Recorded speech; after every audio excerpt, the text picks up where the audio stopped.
अस्सलाम वालेकुम गाइस, कैसे हैं आप। मैं जा रही थी मार्केट की तरफ, मेरा थोड़ा सा काम था तो सोचा आपके साथ साथ बातें भी करती जाऊं। मौसम काफ़ी चेंज हो रहा है, विंटर का मौसम आ रहा है, लेकिन अभी कुछ पता नहीं चल रहा कि अभी विंटर है कि समर है, क्योंकि पंखों का अभी सीज़न है। पंखा बंद करें तो काफ़ी गर्मी महसूस होती है।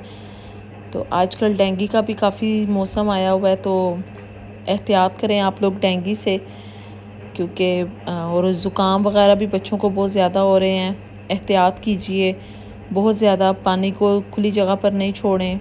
अपने जो आपके हैं जहाँ पे खुला पानी पड़ा है उसको ढाँप के रखिए। मुझे चाहिए थी अपने लिए एक वाटरप्रूफ चप्पल, तो मैं लेने आ गई थी यहाँ से चप्पल। काफ़ी अच्छी वैरायटी थी यहाँ पे। भुआना बाज़ार है, फैसलाबाद की ये लोकल मार्केट है। चप्पल्स की काफ़ी अच्छी कलेक्शन आई हुई थी। यहाँ से मैंने अपने लिए एक वाटरप्रूफ चप्पल ली। तो चप्पल लेने के बाद मैं यहाँ से निकली, क्योंकि मुझे अपने बेटे के लिए कुछ बुक्स वगैरह परचेज़ करनी थी। और अमीपुर बाज़ार में जो है आपको पता है होलसेल्स की शॉप्स हैं, आपको वहाँ से हर किस्म की stationery, books, school, college, university, हर चीज़ जो है हर किस्म की बुक्स वगैरह मिल जाती हैं। तो मैं ज़्यादा जो है इमरान बुक्स सेंटर पे आती हूँ, यहाँ से बुक्स परचेज़ करती हूँ, क्योंकि इनके रेट बहुत रीज़नेबल हैं।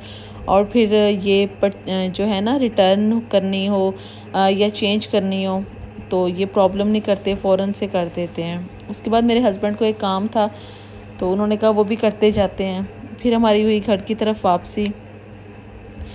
अच्छा, मुझे कुछ ऑर्डर आए हुए थे ड्रेसेस के।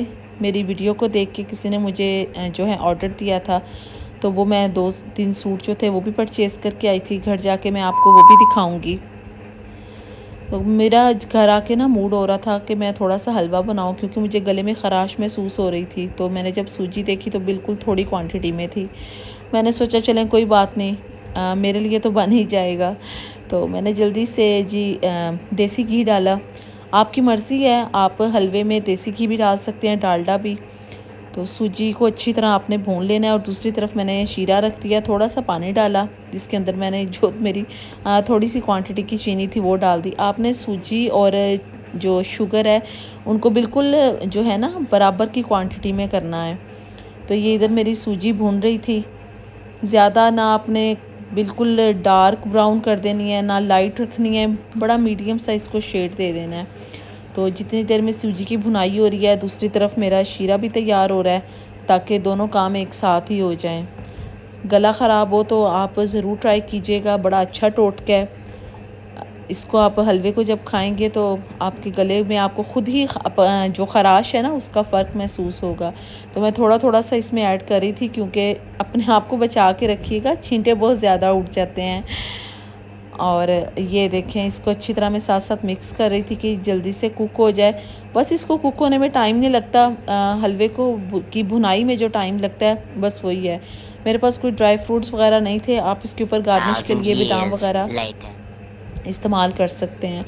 अच्छा, ये मैं दिखा रही हूँ आपको सूट, जिनका मैंने आपको बताया है कि मुझे इनके ऑर्डर आए थे। सबसे पहले ये अलमीरा का ड्रेस है,